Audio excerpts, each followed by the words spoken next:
Why does Le Mans Ultimate annoy you? Le Mans Ultimate has been out for a while now, but it hasn't set the world alight.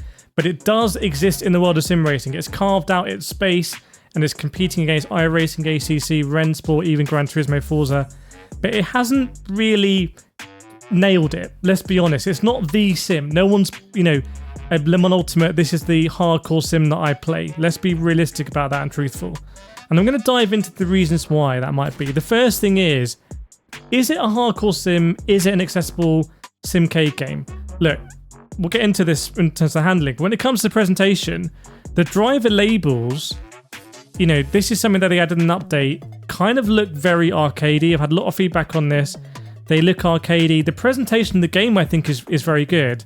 But those labels are very much like Gran Turismo 7. In fact, I've got a side-by-side here, and it's kind of uncanny. You don't get that in iRacing. Like, that is not an option in iRacing because it's not realistic. You'll look at your relative, you'll look at the standings, but you won't have labels over the car. Small things like that. And it's a bit confusing because the handling and driving model of Le Mans Ultimate, I think, is really good and really challenging. When you compare it with something like Rennsport for me is nowhere near as challenging as Le Mans Ultimate. I mean, like, if Le Mans Ultimate was like an 8 for challenging, Rennsport would be a 2. But we'll come on to that later in the video. Radar now. The radar is, honestly, to me, seems like a copy of Assetto Corsa Competizione.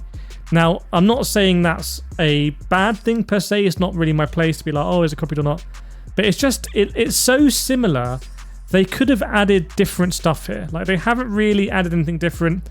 The one thing I'd say is that I do feel that with the way that the cars represent a radar, you can sort of feel when someone's losing grip, which is quite exciting. Because if someone behind you sort of squirreling, you think, oh, okay, I'm not going to have to defend on this straight because they've got a bad exit.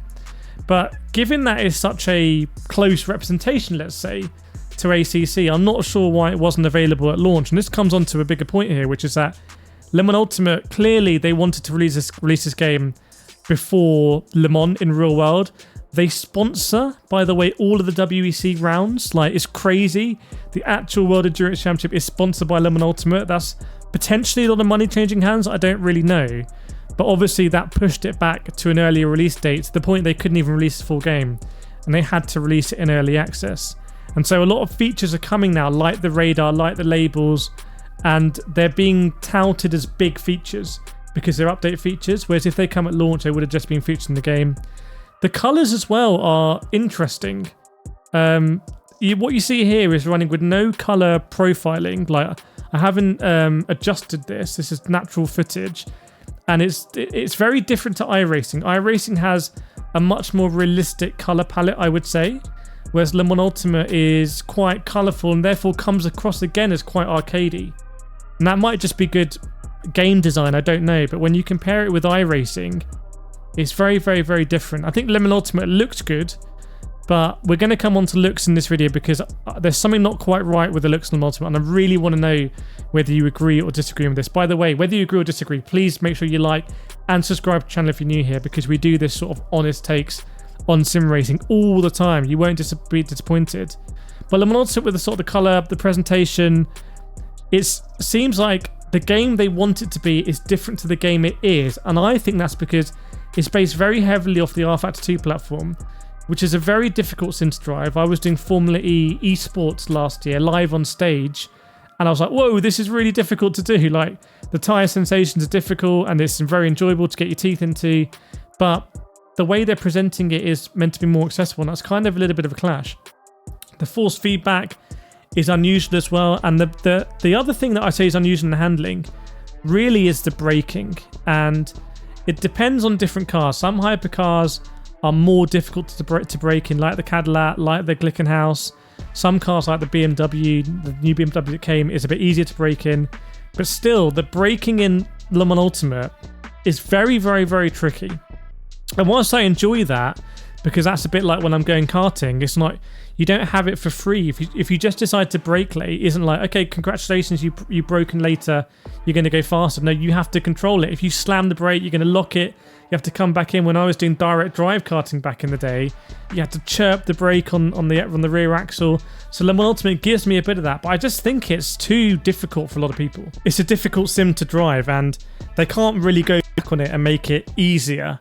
They're kind of stuck with it because they're using R-Factor 2. And I guess they would have liked to make this probably more like a Rennsport game where people can jump on, play on a wheel or a controller, and they're going to get more sales. But what they've done is it's a really hardcore sim, actually. Now, I promise you we come back to graphics. So moving back to graphics because there's something not right here, and I want to know what you think. Now, I'm running this Le Mans Ultimate on a 4090. See, I bought this Alienware PC so I can make the videos in the best quality for you. And I've never achieved anything like I see in the trailers. And I'm a bit disappointed by that because I thought with a 4090, I'd be able to run this game at like the best settings, which I'm doing, and have that incredible quality. But you can see here side by side, I don't know what it is, but I just literally cannot get it looking like it does in the trailer. And like I said, I'm running it on all the best settings as far as I know. So I really want to know from you in the comments, is anyone else running it on a 4090? Because this is meant to be like the best it can be. And I know for many of us, like me, before I had this computer, it's like knowing what the game can do is exciting, and then you try and work out what you're going to compromise. But I'm not even sure the game can really do what they say it's going to do in the trailers. Now, another thing I want to mention is wheel support and generally menus and sort of interfaces. When this early access came out, the menus were very, very, very laggy. Now, I have that from time to time now. It's a bit weird, but most of the time I don't, so they fixed it. The interface with the wheel is a bit weird. I'm using here the official wheel of Le Mans Ultimate, which is a Thrustmaster T818, and it didn't pick it up properly. Like I had to calibrate, I had to like set it up as just like its own device, which I found quite weird. There's nothing more comforting when you go into a sim and it detects your wheel and you're like, oh, okay, they've thought about this. My wheel's going to be supported. All of the stuff in the background is going to be a little bit tuned. But when you're just putting in an axis that hasn't been kind of represented, you're like, okay, I'm just going in here just basically blind. Like they're not giving me any sort of real bespoke stuff here in terms of the connection between the game and my wheel, which can be a little bit disappointing. You can see here I put more trailer footage. Look how good it looks in the trailer.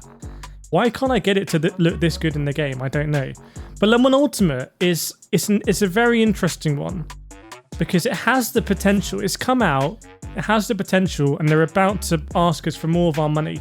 Remember, unlike a lot of other reviewers, I did not take a free copy of Le Mans Ultimate. I paid for Le Mans Ultimate with my own money. If I get the expansions, I'll be paying my money as well. That's, for me, the best way of reviewing this game, so I can be completely honest and transparent with you. I'm not trying to present things in any different way than what I think. And I'm thinking, yes, I do want to buy the expansions. I do want to drive new GT3s. I do want to drive new hypercars, and I'm okay paying for it. It was a cut price game when it came out in early access. But I have had some less than good experience in Le Mans Ultimate. I've had game crashes, I've had qualifying crashes. I've been in the middle of racing and it's crashed, as you see in this channel. The back end looks like it's not 100% robust, but it is a difficult sim, and it does give me something different. Like, if I want to really challenge myself, I know going into a Le Mans Ultimate race might be the best way of doing that. So these are my thoughts on why Le Mans Ultimate annoys you, annoys us. Let me know what you think in the comments. Check out my races here in Le Mans Ultimate, you might really enjoy them. And I'll see you next time.